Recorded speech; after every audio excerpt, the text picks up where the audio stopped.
नमस्कार सांग माने पीएम किसान बेनिफिशियरी स्थिति 2025 रो 21तम किस्ती हेउछि देशर कृषकों को प्रदान करा जाउथिबा आर्थिक सहायता।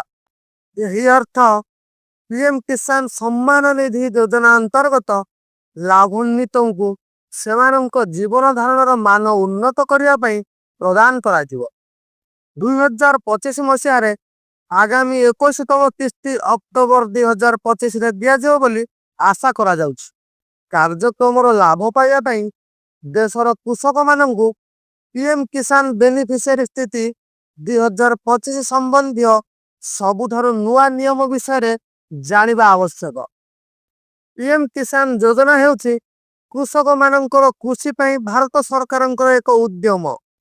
आमे जानू अल्प आय एवं वृद्धिप्राप्त खर्च जोगु अनेक कृषक देश रे सेमानंक जीवन यापन रे चैलेंज रो सम्मुखीन हेउछन्ति। यही योजना कृषक मानंकु विशेष करी स्थान एवं सीमांत कृषकों को तांकर भार ह्रास करिबा एवं सुखी जीवन यापन करिबा पई आर्थिक सहायता प्रदान करे।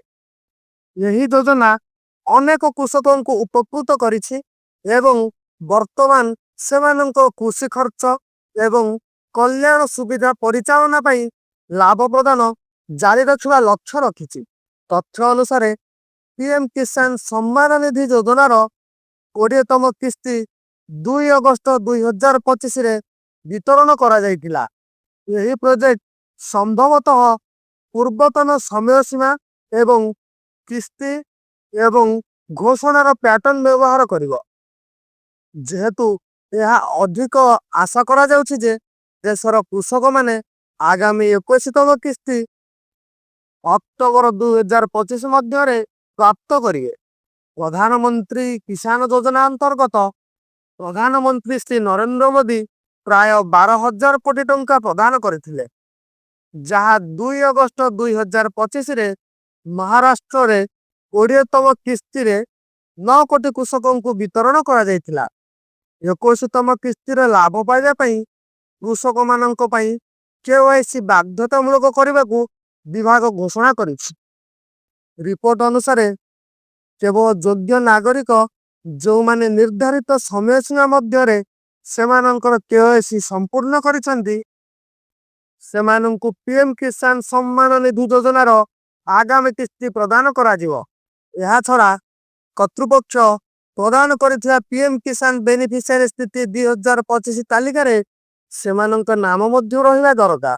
21तम किस्तीर अर्थ न मिलिले आमे कौन करिबा? भारतर कृषक माने सेमानंक बैंक अकाउंट जांच करिवे जे सेमाने पीएम किसान योजनार 20तम किस्ती पाइछन्ति कि नाही। जदि सेमाने ए पर्यंत पाई नाहंती तबे सेमाने सेमानंकर पीएम किसान बेनिफिशियरी स्थिति 2025 जांच करि परिबे। प्रथमे जांच करंतु जे आवेदन प्रक्रिया रे आपण प्रदान करिथिबा समस्त विवरणी जेपरिक आपणक नाम, ठिकाना एवं जन्म तारीख बनान सठिक भाव रे अछि। द्वितीयतः जांच करंतु जे आपणक निर्धारित समय सीमा मध्य रे आपणकर ई केवाईसी विवरणी संपूर्ण करिछन। जदि आपणकर ई केवाईसी संपूर्ण करिथिबे एवं जमी रेकर्ड गुड़िक जांच करने पर अर्थ प्राप्त करना तेबे सेमानंक द्वारा प्रदान करा जायथिबा हेल्पलाइन नंबर रे जोगाजोग करंते। तृतीयतः आपणकर बैंक अकाउंट विवरणी एवं आधार नंबर जांच करंते एवं बैंक रो निश्चित करंतु जे अर्थ प्राप्ति पई कौनसी विचाराधीन कार्य नाही। शेषरे जांच करंतु जे आपणकर नाम 21तम किस्ती पई लाभान्वितों तालिका रे अछि कि नाही। जो मानकर नाम तालिका रे अछि सेमाने केवल सही किस्ती रे अर्थ पाइबे।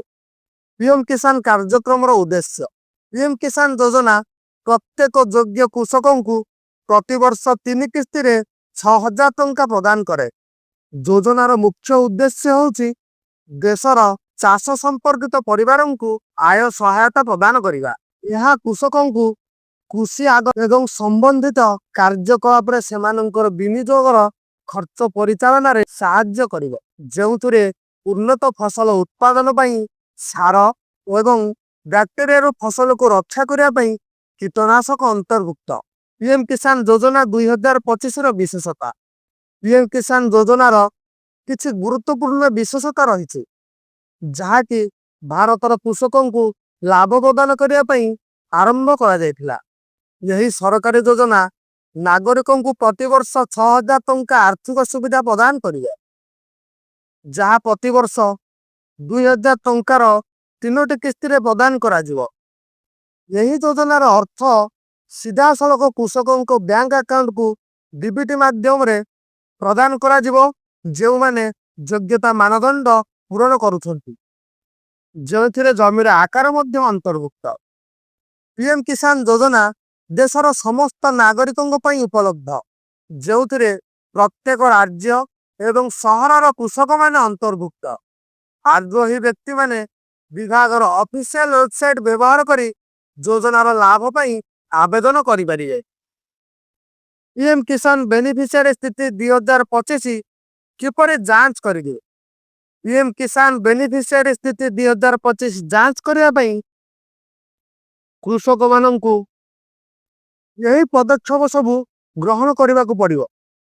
ପ୍ରଥମେ ଅଫିସିଆଲ ୱେବସାଇଟ୍ www.pmkisan.gov.in କୁ ଆସନ୍ତୁ। ଡ୍ୟାଶବୋର୍ଡରେ ଫାର୍ମର୍ସ କର୍ଣ୍ଣର ବିଭାଗ ଚୟନ କରନ୍ତୁ। ଫାର୍ମର୍ସ ବିଭାଗରେ नो योर स्टाटस ଚୟନ କରନ୍ତୁ। ଏହା ଆପଣଙ୍କୁ ଆପଣଙ୍କର ଆବେଦନ ସ୍ଥିତି ବିଷୟରେ ସୂଚନା ପ୍ରଦାନ କରିବ। ସ୍କ୍ରିନ୍ ଉପରେ ଆବଶ୍ୟକୀୟ ବିବରଣୀ ଗୁଡ଼ିକ ଲେଖନ୍ତୁ ଏବଂ ନିଶ୍ଚିତ କରନ୍ତୁ ଯେ ପ୍ରତ୍ୟେକ ବିବରଣୀ ସଠିକ ଏବଂ ଯାଞ୍ଚିତ ଅଟେ। ଆପଣ ପ୍ରଦାନ କରିଥିବା ବିବରଣୀ ଗୁଡ଼ିକ ଯାଞ୍ଚ କରନ୍ତୁ ଏବଂ ଗେଟ୍ ଡାଟା ବଟନ ଉପରେ କ୍ଲିକ୍ କରନ୍ତୁ।